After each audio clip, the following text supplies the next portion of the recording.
क्या संबंध क्या है आपका लाश के साथ? जी वो मेरा बड़ा बेटा था, अपने पापा की लाश लेकर आने वाला था और खुद ही। क्या इसका क्या मतलब क्या है? मतलब ये कि इसके पति 2 दिन पहले ही मर गए थे हार्ट अटैक से, और जिसकी लाश पड़ी है पूरा, वो अपने पिताजी के पार्थिव शरीर को लेकर यहाँ आने वाला था, भाई और बहन के साथ। भाई और बहन वो कहाँ है अभी? वो भी गायब है, उनका फोन तक नहीं लग रहा है। कहाँ से आ रहे थे वो लोग? एयरपोर्ट से। थोड़ी देर पहले ही उनकी फ्लाइट लैंड हुई थी, लेकिन वो लोग तो यहाँ नहीं पहुंचे, सिर्फ कॉफिन पहुंचा, वो भी पूरब के लाश के साथ। ये लो, मतलब बीच रास्ते में किसी ने कांड कर दिया। वैसे आपका क्या संबंध है जगन के साथ? कोई रिश्ता नहीं। मतलब? ये मेरे पति है। अच्छा अच्छा, मतलब दूसरी शादी है ये?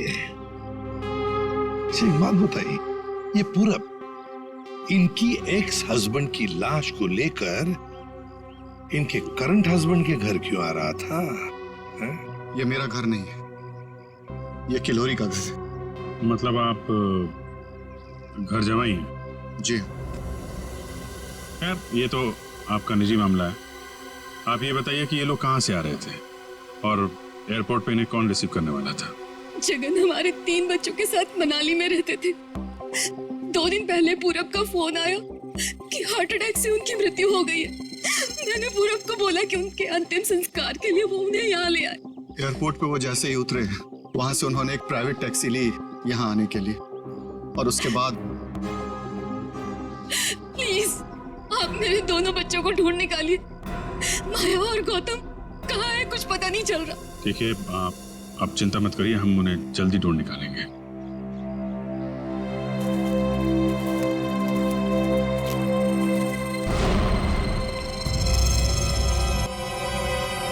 तो ये देखो, उनकी रेलगाड़ी लगती है। Yes sir. निखिल सर देखो, ये रेलगाड़ी कौन से स्टेशन से होके आई है? चलो भैया चलते हैं। हाँ? चलते हैं भैया का क्या मतलब है? अपना मुंह दिखाने आया था तू यहाँ पर? मतलब ये है कि एक लाश पड़ी हुई है, उसका खून हुआ है, किसने खून किया है ये तो आप पता लगा ही लोगे ना। महान हो आप लोग तो मेरा क्या काम है यहाँ? इसको नहीं बुलाऊं तो इसके कान में से धुआं निकलता है कि हमें बुलाया नहीं, ये तो यूं केस सॉल्व कर देते, यूं खूनी को पकड़ लेते। और अभी लाश को सूंघा तक नहीं, वो चल पड़ा। हाँ सूंघ लिया तो फिर मुंह खोल ना। लाश को सूंघने के बाद क्या पता चला ये बताने के बगैर सरपट भागे क्यों जा रहा है? देख फारूक, 2 बच्चे गायब है इस औरत के, 2 बच्चे, और ऊपर से बाप की लाश भी गायब है। लाश गायब है तो मैं क्या करूं? लाश बन के लेट जाऊं यहाँ पर? लाश ढूंढना आप लोगों का काम है, तो ढूंढो ना। पूछो किसी से, ढूंढो ये कैस्केट कहाँ से आया था। मैं क्या करूंगा इसमें? अच्छा तू जा। ठीक है। अरे एक मिनट सर, हमें इस केस में आपकी जरूरत है। आप देखो भैया, वो तो हर केस में तुम लोगों को मेरी जरूरत पड़ती है, पर तुम लोग मानते कहाँ हो? यार छोड़ो इसको। अरे सर प्लीज एक मिनट। अरे सारुंके साहब, आप अपने ज्ञान का प्रकाश डालिए ना इस केस पे। इसके चेहरे पर अंधेरा छाया, ये क्या प्रकाश डालेगा? तुम बोला? नहीं, ये हमारे आपस की बात है, तुम लगे रहो। ये ताबूत कहाँ से आया? ये लो, एयरपोर्ट से। अरे तो एयरपोर्ट जाओ ना यार, यहाँ क्या कर रहे हो तुम लोग? तो जाएंगे ना साळुंखे जी, पर आप क्यों मैदान छोड़ के भाग रहे हो? भाभी, आपके हस्बैंड की लाश आ गई। नहीं, मेरे बेटे की लाश आई है। क्या कह रही हैं आप? इतना सारा खून क्यों बह रहा है? मुझे बहुत डर लगता है खून से। शांति प्लीज। ना खून इसलिए बह रहा है क्योंकि इनका खून हो गया है।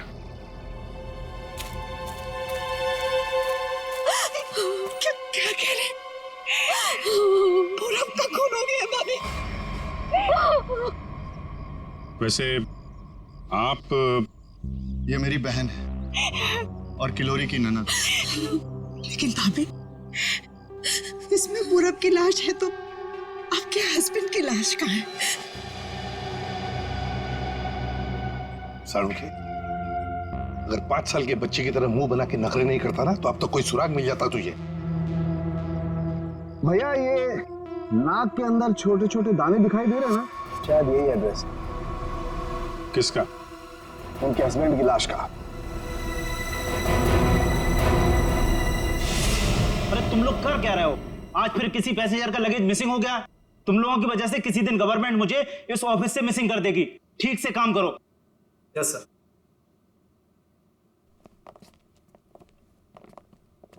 सर आप लोगों का भी कुछ मिसिंग हुआ है क्या? हम लोग सीआईडी से। हम यहाँ पर किस पैसेंजर्स के बारे में पूछताछ करने आए हैं। आज सुबह कनेक्ट एयरवेज से 3 लोग एक कॉफिन लेकर मनाली से मुंबई आए थे। और वो 3 पैसेंजर्स ये लोग हैं। ये देखिए, ये पूरब, गौतम और ये माया। ये तीनों अपने पिता की लाश को कॉफिन में डालकर यहाँ लाए थे। जी हाँ सर, लाए तो थे। उस कॉफिन में इनके पिताजी की लाश थी जो इनके घर तक कभी पहुंची ही नहीं, बल्कि उस कॉफिन में पूरब कुमार की लाश पाई गई थी। ये कैसे हो गया? वही पता लगाना है। उसके साथ साथ गौतम और माया, ये 2 बच्चे भी गायब हैं। सर मुझे तो लगता है वो लाश कहीं। एक बात बताइए, क्या इन तीनों को कॉफिन के साथ कोई रिसीव करने के लिए आया था? नहीं सर। अच्छा एक काम कीजिए, आपके स्टाफ ने तो मदद की होगी ना कॉफिन को उनके गाड़ी तक पहुंचाने के लिए। जी सर। जरा उनको बुलाइए। जी सर, मैं बुलाता हूँ। हाँ। चंदन और बिहान को जल्दी अंदर भेजो।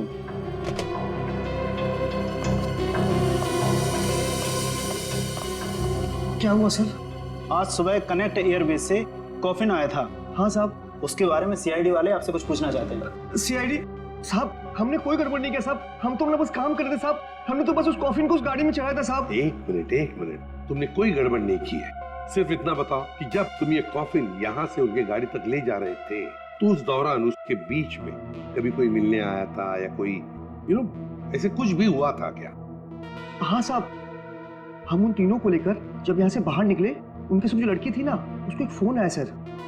पता नहीं क्या बात हुई, फिर वो अचानक से कहने लगी पार्किंग में एक नीली वैन खड़ी है, ये कॉफिन वहां ले चलो। अच्छा, वैन के ड्राइवर को देखा तुमने? नहीं साहब, वैन के ड्राइवर को तो नहीं देखा, लेकिन साहब वैन का नंबर मुझे याद है। गुड, तो नंबर दो। XY 02 6813। सचिन, पता लगाओ इस नीले रंग के वैन का। पूरब, गौतम और माया 3 बच्चे अपने पिता जगन की लाश को लेकर मनाली से मुंबई आते हैं। लाश को कॉफिन में लाते हैं बाय एयर। मुंबई पहुंचने के बाद वो अपनी मां को फोन करके बताते हैं कि वो मुंबई पहुंच गए और साथ साथ वो कॉफिन भी। मगर जब ये कॉफिन उनकी मां किलोरी के घर पहुंचता है तो कॉफिन में से निकलती है बड़े बेटे पूरब की लाश। जगन की लाश गायब है और उसके साथ साथ गौतम और माया, दोनों बच्चे भी गायब हैं। तीनों के तीनों गायब। सर हो सकता है कि जिस वैन में वो लोग लाश लेकर जा रहे थे वो वैन कहीं रुक गई हो और शायद वहीं पे कुछ हुआ हो। बस तो इसीलिए तो उस ड्राइवर की जरूरत है हमें। वो ड्राइवर कौन था, उस गाड़ी के बारे में डिटेल, वो सब कुछ चाहिए हमें। सर, वैन के रजिस्ट्रेशन नंबर से मैंने मालिक का पता लगाया। फिर मालिक का कहना है कि वैन तो कुछ महीने पहले ही चोरी हो गई। ये लो। सर इसका मतलब अब गौतम और माया की जान को खतरा है। बड़ी बारीकी से प्लानिंग की है, खतरनाक प्लानिंग की है। देखते।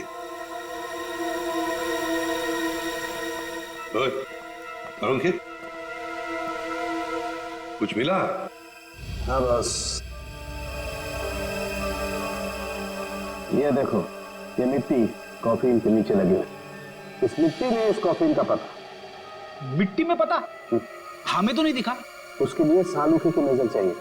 सरुखे, कॉफिन का पता तो हम लगा ही लेंगे, पर पूरब की लाश इस कॉफिन में आई कहां से? ये पूरब की नाक बताएगी बॉस।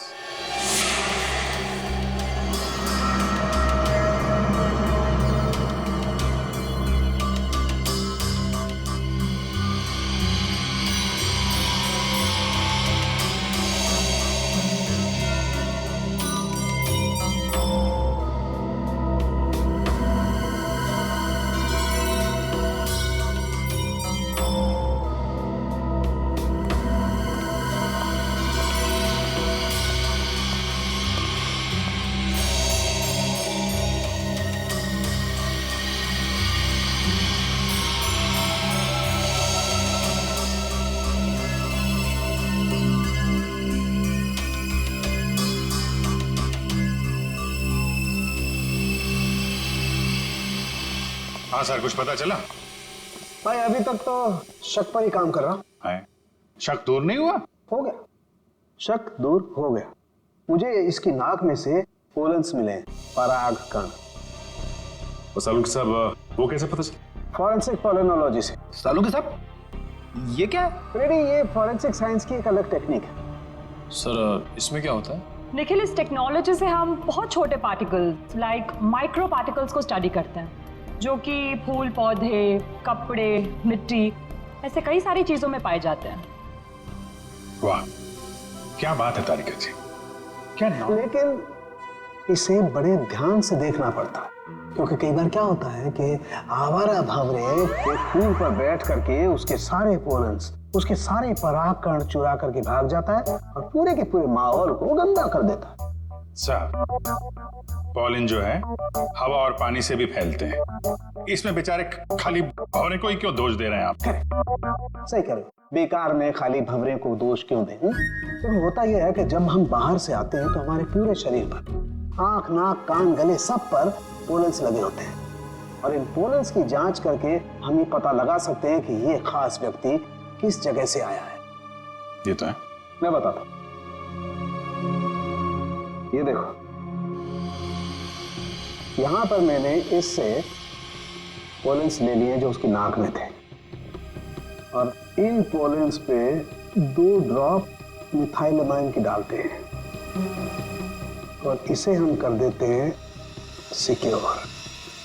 अब इसे चेक करके हम ये पता लगा सकते हैं कि ये पोलन्स कैसे हैं, कहां से आए। ये देखो सर, ये तो नारंगी कलर में उभर के आ रहा है। और अब इस आकार को हम हमारे डाटा के सैंपल से मैच करके देखेंगे, ताकि पता लग सके कि ये पोलन किस टाइप का है। करके जरा मैच। हाँ।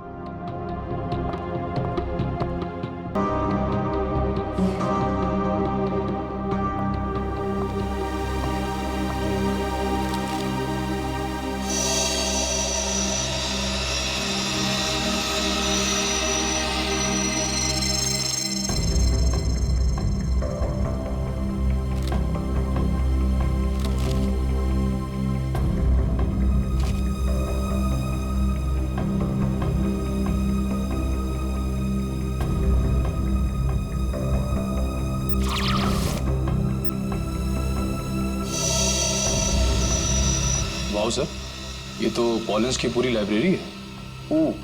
एक पॉलन कहाँ पैदा हुआ, धरती पे कहाँ पाया जाता है, पूरी डिटेल्स है इसमें। फॉरेंसिक साइंस की इस टेक्निक की वजह से क्राइम स्पॉट का पता लगाना बड़ा आसान हो गया है। मिल गया मैच।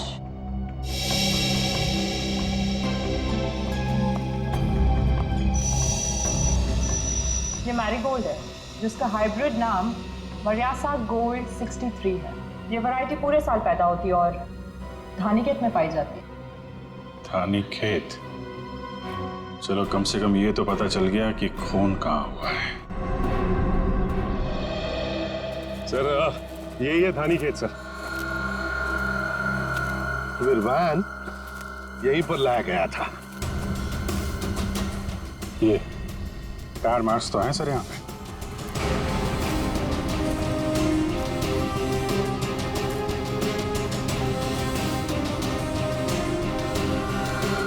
बस ये उसी वैन के टायरों के निशान। ये तो जगन की लाश खूनी ने यहीं कहीं फेंकी होगी। पर सर, इतने बड़े खेत में हम उसकी लाश ढूंढेंगे कैसे? मैं बताता हूँ बस। तो कब बताएगा? क्या मुहूर्त निकाल लाना पड़ेगा? बता रहा हूँ मैं यार, उखड़ते क्यों? 1 मिनट रुको।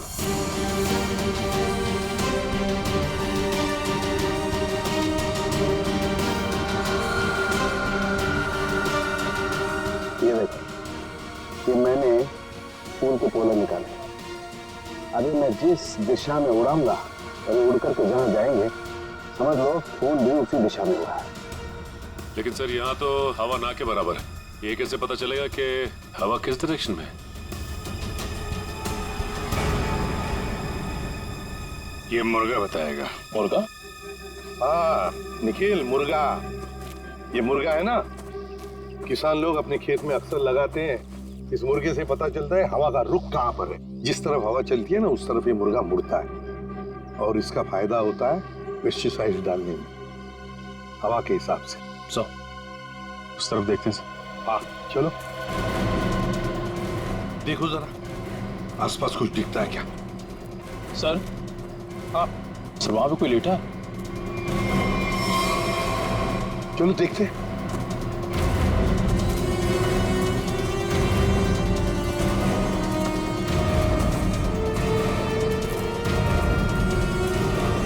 हेलो, ओ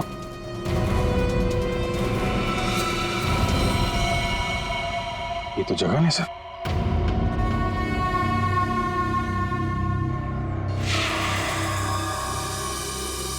देखिए, जगन की लाश हमें गेंदे के खेत में से मिली। क्या बता सकते हैं ऐसा कौन कर सकता है? कौन मार सकता है जगन को? कौन मार सकता है आपके बेटे को? है किसी पर शक आपको? किसी के साथ उनकी कोई दुश्मनी थी? है? मुझे किसी पर शक नहीं। तो कहीं ये मामला प्रॉपर्टी से रिलेटेड तो नहीं? हम पर क्यों शक कर रहे हैं? क्यों नहीं? जगन जी अमीर आदमी थे, मनाली में सेब के बाग थे, जमीन जायदाद थी। उनके मरने से और पूरब के मरने से और दोनों बच्चों के गायब होने के बाद प्रॉपर्टी तो आप लोगों को ही मिलने वाली है ना। देखिए सर, आपको बहुत बड़ी गलतफहमी हो रही है। हमें तो ये भी नहीं पता था कि जगन के पास इतनी प्रॉपर्टी है, सेब के बागान है, और वैसे भी मेरी अच्छी खासी नौकरी है, अच्छी खासी कमाई है। मुझे और क्या चाहिए जिंदगी में? और मेरा तो इन सब से कुछ लेना देना ही नहीं है, मुझे तो प्लीज दूर ही रखिए। देखिए, मैं अपनी फैमिली और अपनी वाइफ से बहुत खुश हूँ, मुझे और कुछ नहीं चाहिए। अच्छा, तो आपके कहने का मतलब है जो कुछ भी लेना देना है वो किल्लोरी जी का लेना देना? देखिए सर, आप लोग मेरे बच्चों को ढूंढने के बजाय मुझ पर और मेरे परिवार पर शक कर रहे हैं। नहीं नहीं नहीं नहीं नहीं किल्लोरी जी, हम आप लोगों पर कोई इल्जाम नहीं लगा रहे किल्लोरी जी। हम तो बस सच्चाई जानने की कोशिश कर रहे हैं। जैसे एक बात जरूर कहूंगा आप लोगों को, सच्चाई आपके लिए बहुत फायदेमंद होगी।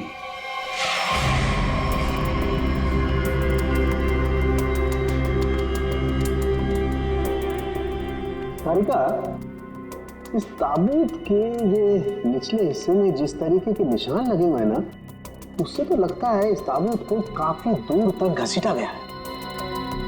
तुम एक काम करो, जो ताबूत पर जगह जगह मिट्टी लगी हुई है, इस मिट्टी का सैंपल ले लो। ये मिट्टी बताएगी कि ताबूत कहाँ से आया है।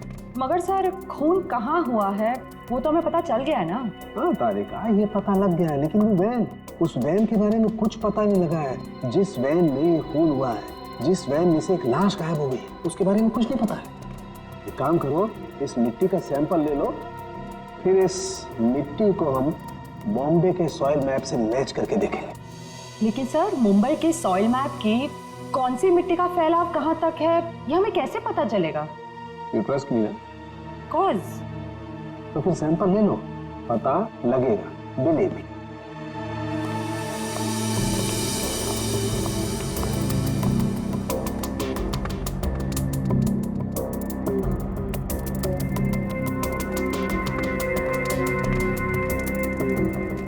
अरे सालू के साहब, फिर से पढ़ाई शुरू कर दी आपने? भाई क्या करें, तुम लोगों की मदद करने के लिए पढ़ाई तो करनी पड़ी। अरे लेकिन ऐसा है क्या इस ताबूत में जो इतनी मोटी किताब की जरूरत पड़ गई? इस पढ़ाई की जरूरत क्यों पड़ी, ताबूत बताएगा। वो कैसे? कॉफिन में मिले इस मिट्टी का हम सेडिमेंटेशन टेक्निक से एनालिसिस करेंगे, उससे सब पता चल जाएगा।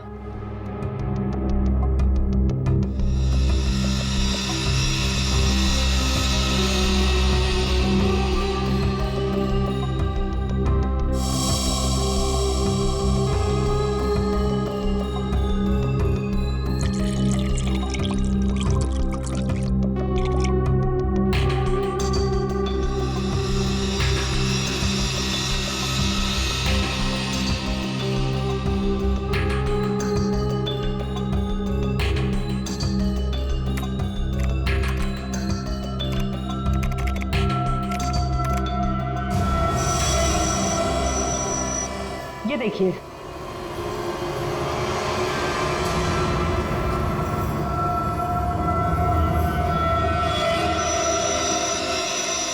ये तो घास जैसा कुछ लग रहा है। एक मिनट। अब देखो, ये घास नहीं है, ये मोलासिस है, गन्ने के बेस से जो निकलती है, जहां पर गुड़ बनता है। मतलब ये ताबूत वहां पे ले जाया गया था जहां पे गन्ने से गुड़ बनाया जाता है, शुगर फैक्ट्री। सर, मुंबई के आसपास 2-4 शुगर फैक्ट्रीज हैं। अच्छा सालुंके साहब, ये मिट्टी किस एरिया की है, कुछ पता चल सकता है? हाँ बिल्कुल पता लग सकता है।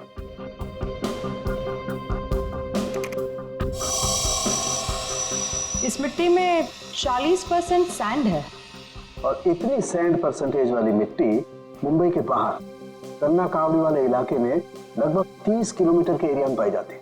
पर हाँ, ये मिट्टी ज्यादा रेत और ज्यादा आयरन होने की वजह से काली दिखाई देती है। सचिन, पता करो उस एरिया में कोई शुगर मिल है क्या?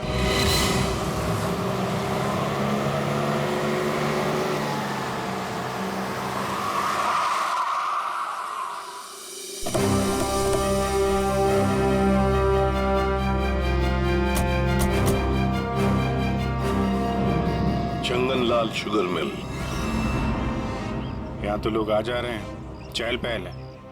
यहाँ पे खून ही खून करके कैसे निकल गया? और तो लाशों की अदला बदली भी की है। डॉक्टर सालुंके ने शुगर मिल की बात की थी और यहाँ आसपास 30 किलोमीटर तक यही एक शुगर मिल है। वो ना हो, खून हुआ तो यही है। चलो इससे पूछते हैं। अरे सुनो जी। तुम यहाँ के सिक्योरिटी वाले हो? जी हाँ। हम लोग सीआईडी से तुमसे कुछ पूछना चाहते हैं। सीआईडी साहब, क्या बात है? हमको माफ कर दो, हमारी कोई गलती नहीं है। देखो घबराओ मत, हमारे कुछ सवालों का जवाब दो।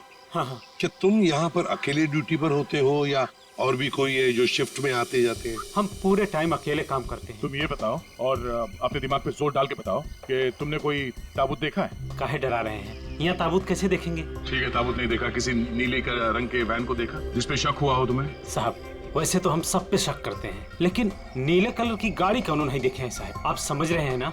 अच्छा चलो एक बात बताओ, यहाँ पर ऐसी कोई और भी खाली जगह है, गोदाम जैसी? हाँ साहब, एक पुराना गोदाम है हमारे मालिक के। चलिए दिखाते हैं। चलो दिखाओ। दिखाओ। चलिए आइए साहब, ये है पुराना गोदाम। तुम जरा बाहर जाओ। ठीक साहब। गेट तो काफी बड़ा है। हाँ, वैन आसानी से घुस सकती है। इस जगह को देख के लगता है कि काफी समय से कोई आया नहीं है यहाँ पे। काफी समय से कोई आया नहीं है यहाँ, तो फिर ये बोरियां ऐसी रखी कैसे गई? और ये ऊपर से टारपॉलिन, जरा देखो तो नीचे क्या है।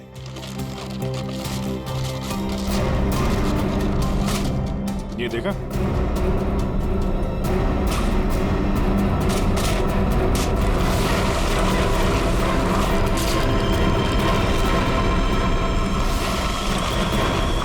ये क्या है? क्या बात है सर, यहाँ पे तो पूरे वैन को ही दफना दिया है। और ये देखिए, वही नंबर है XY026813। चेक करो देखो।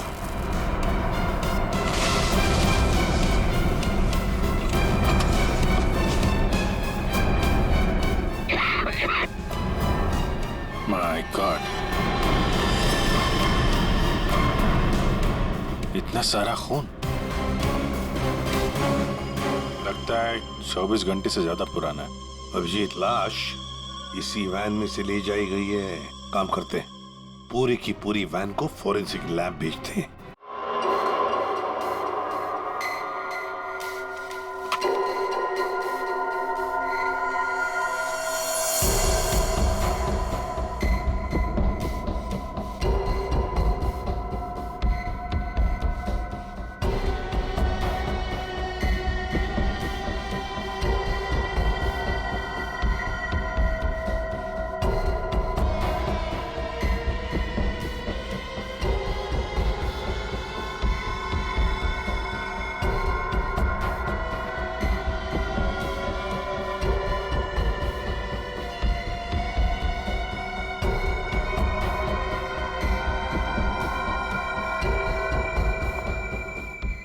मिला कुछ?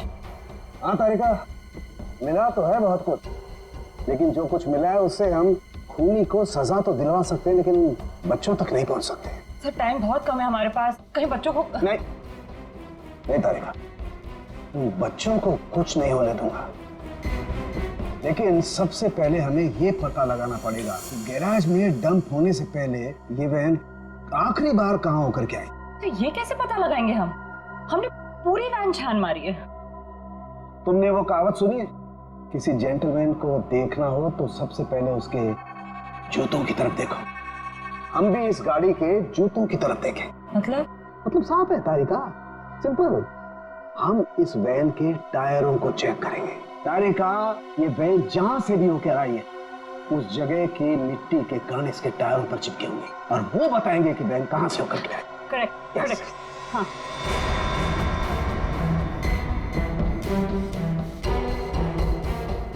सर एक कोर्सा पता क्यों दिशा? हाँ सर, अभी देते हैं।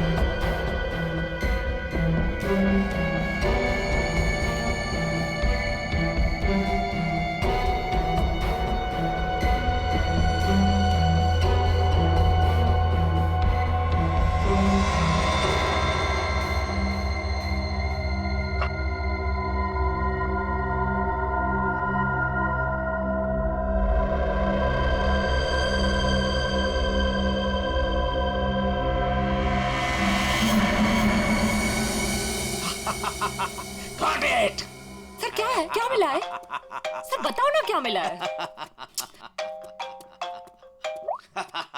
हेलो। हाँ तारिका जी। हाँ अभिजीत।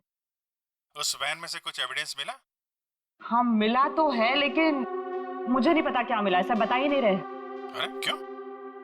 डॉक्टर साहब हैं कहाँ? यहीं पे हैं, कूद रहे हैं, गॉटेड कर रहे हैं।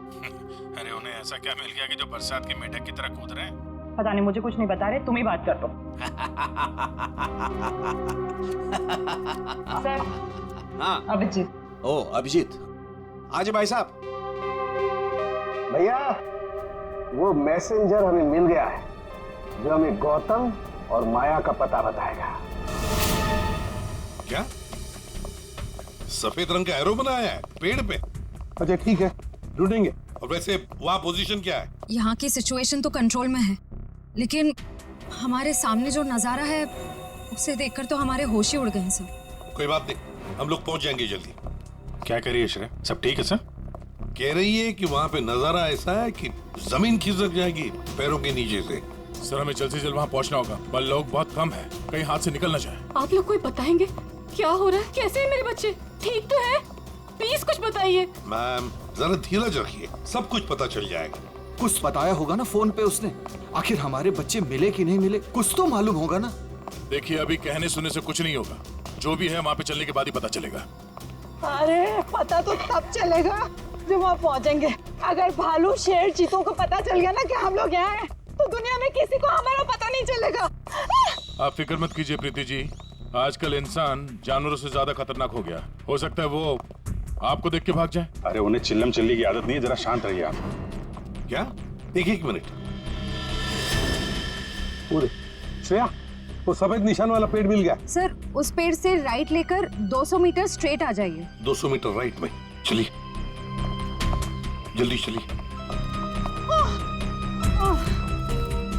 कोई मुझे बताएगा हो क्या रहा है? मेरा दिल बैठा जा रहा है, कहीं मेरे गौतम और माया को कुछ हो तो नहीं गया? बस और नहीं चला जाता, अब नहीं चल पाऊंगी। देखिए पीछे छूटने वालों को जानवर छोड़ते नहीं है, लंच या डिनर में खा लेते हैं। नहीं, मैं आगे जाती हूँ ना, आप लोग मुझे फॉलो करिए।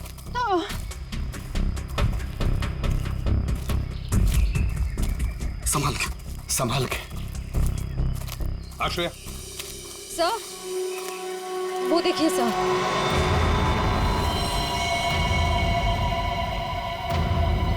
माय गॉड, जल्दी से बच्चों को नीचे उतारो। हे भगवान, क्या है?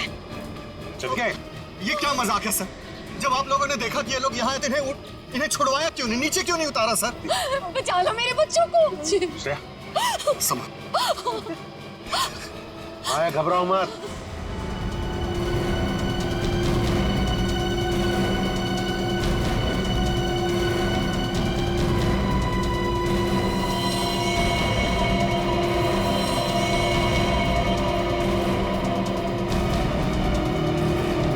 अब भेजो भेजो उसको।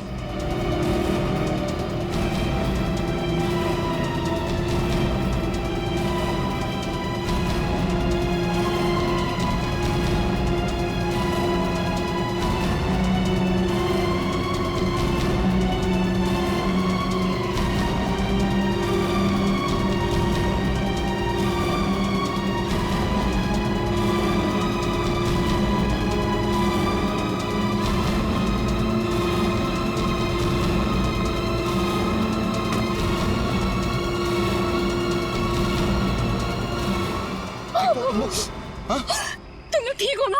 बंद कीजिए अपना नाटक। हमारी इस हालत के जिम्मेदार आप ही हैं। बच्चे कहते हैं ना हमें, तो क्यों डाला अपने बच्चों को मौत के मुंह में? तो अच्छा हुआ सीआईडी टाइम पे आ गई, वरना आपने भैया की तरह हमें भी मार दिया होता। क्यों खिलोरी जी, ये बात क्या है? बच्चे आप ही पर इल्जाम लगा रहे। मुझे भी कुछ समझ में नहीं आ रहा है। मैं तो इन लोगों से इतना प्यार करती हूँ, मैं क्यों मारूंगी इन लोगों को? बात तो सही है, सवाल जायज है। एक माँ अपने ही बच्चों के साथ ऐसे कैसे कर सकती है? देखिए,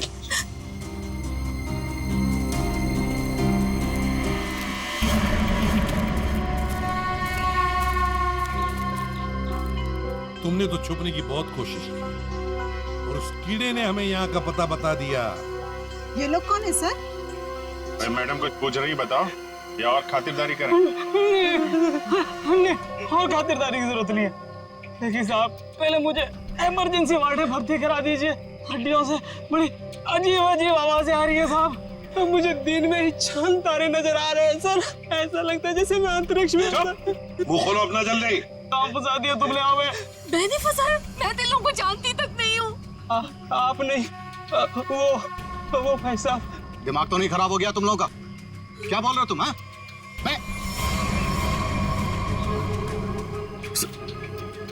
वाकई आप मल्टी टैलेंटेड हैं। Husband come kidnapper come murder, all in one. क्या बात है? विक्रम तुम? भैया क्यों किया तुमने ये सब? और क्या करता? इसके तीनों बच्चे मेरे छाती पे सांप की तरह लौट रहे थे। विक्रम, तुमने बोला था कि तुम हमारे बच्चों को मुझसे भी ज्यादा प्यार करोगे, और तुमने मेरे एक बेटे को मार दिया और बाकी दो को मारने की साजिश की। जिस मकसद के लिए मैंने तुम्हें फंसाया, उस पर तुमने पानी फेर दिया। तुम्हें फंसाने का मेरा सिर्फ एक ही मकसद था, तुम्हारी प्रॉपर्टी, तुम्हारा पैसा। लेकिन तुमने अपनी सारी प्रॉपर्टी अपने बच्चों के नाम कर दी। क्या करता मैं? और तो और तुम अपने पुराने पति से भी मिलने जाती थी। तुमने कभी सोचा कि मेरे अंदर क्या होता था? मैंने एक दिन डिसाइड कर लिया, तुम्हारी पुरानी फैमिली को ही तुम्हारे रास्ते से हटा दूंगा। और इसीलिए सबसे पहले तुमने जगन को रास्ते से हटाया, क्यों? हाँ, इसलिए मैंने अपने रास्ते से सबसे पहले अपने पहले कांटे को हटाया, जगन को। अपनी पत्नी को झूठ बोला कि मैं बॉम्बे से बाहर जा रहा हूं, और एक दिन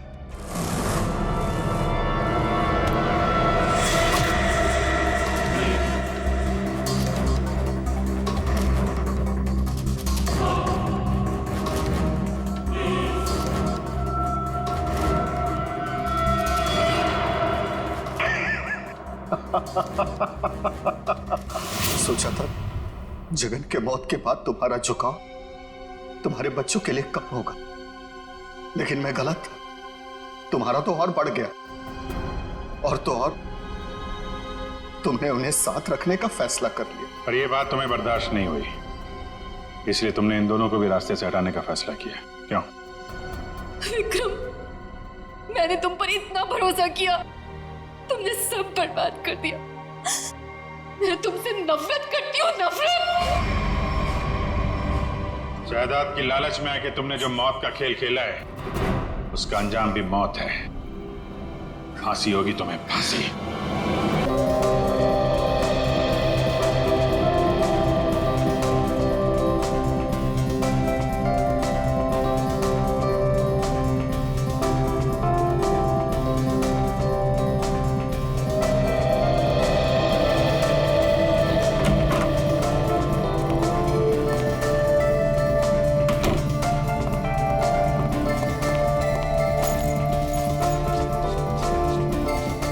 बर्फ तो ऐसे गिर रही है जैसे मनाली को भगवान एंटार्क्टिका बनाने के मूड में है।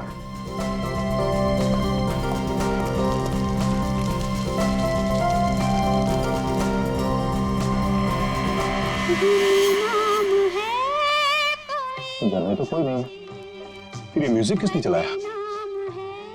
पूरब, माया, गौतम, पूरब, माया, गौतम,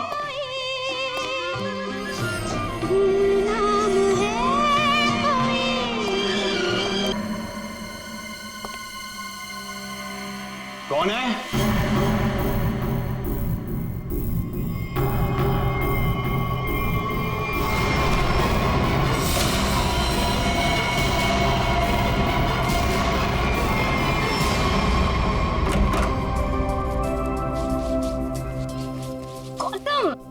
इधर मत कर। क्यों? इधर मत जा, फिर मुझे साफ करना पड़ता है। मत। अच्छा मैं तुझे ही साफ कर दूंगी। तुम लड़ना झगड़ना बंद करो, डैड घर में ही है। अच्छा है, तो मैं डैड से गौतम की शिकायत करती हूँ। डैड देखिए ना इसे, पूरा घर गंदा कर रहा है। Dad, dad, dad,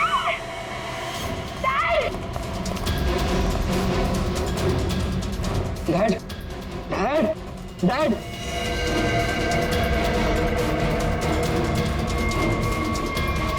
Dad is no more.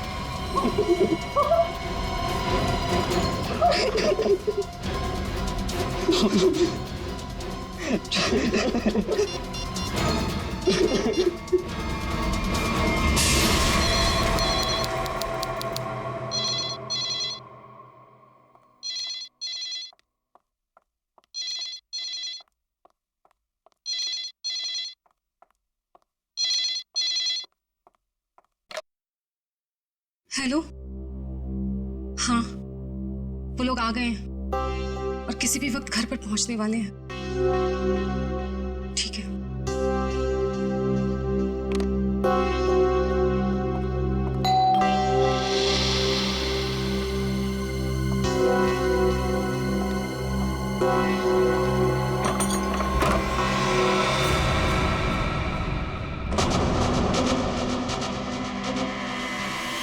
Oh my God! क्या हुआ किलोरी? आगे बोलो। वो लोग तो नहीं आए, लेकिन ये ताबूत कोई छोड़कर गया है और कोई यहाँ दिख भी नहीं रहा। ये जगन का ताबूत होगा, लेकिन ये तो बच्चे लेकर आने वाले थे। हाँ, पर बच्चे तो यहाँ नहीं है। जब मैंने दरवाजा खोला तो बस ये ताबूत यहाँ रखा था। तुम एक काम करो, पूरब को फोन करो, पूछो कहाँ है वो लोग। हाँ।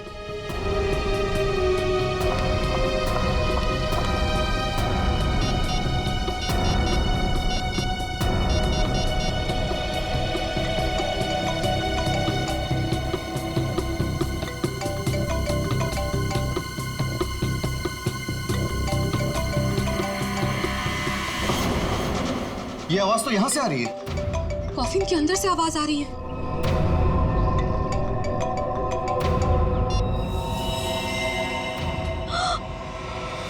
खून! विक्रम, खून! Oh my God! कुछ तो गड़बड़ है। पुलिस को फोन करो जल्दी। एक मिनट, तुम पैनिक मत हो, खोलकर देखते हैं ना।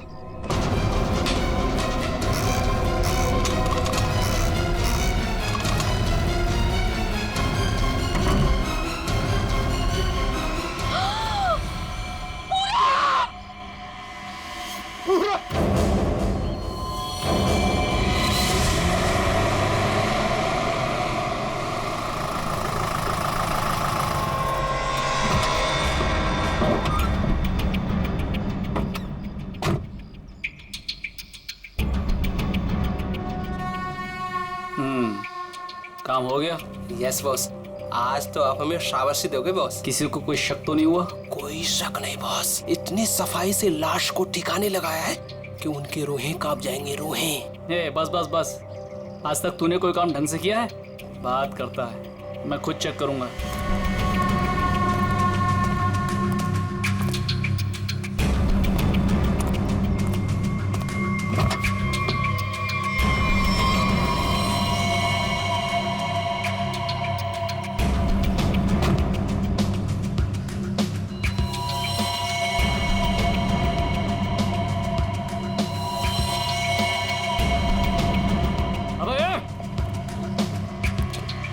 क्या हुआ बॉस? मेरी किस्मत खराब थी जो मैंने तुझ जैसे निकम्मे को काम पे रखा। ऐसा क्या हो गया बॉस? ये देख, ये है तेरा सफाई वाला काम। हाँ, तू लाश ठिकाने लगाने गया था या अपनी पूंछ लगाने गया था तू? पूंछ? अबे पूरे रास्ते पर तू खून के निशान लगा कर आया। सीआईडी वाले इसी पूंछ को पकड़कर हमारी गर्दन तक पहुंच जाएंगे। अरे तुझे कितनी बार बोला कि लाश ठिकाने लगाने के बाद सफाई पर सही से ध्यान दिया करो। बोला था ना? एक बार बात तेरे भेजे में नहीं घुसती क्या? बात करता है। अब क्या करे बॉस? क्या करे? मैं बताता हूँ तुझे, रुक। मन तो करता है ना तेरा खून भी इसी रास्ते पर बहा दूं। अरे शक्ल क्या देख रहा मेरी? ये मुसीबत को ठिकाने लगा और सफाई वही कर। जी बॉस। चल बॉस, चल। खुद भी मरोगे और मुझे भी मरवाओगे। चल।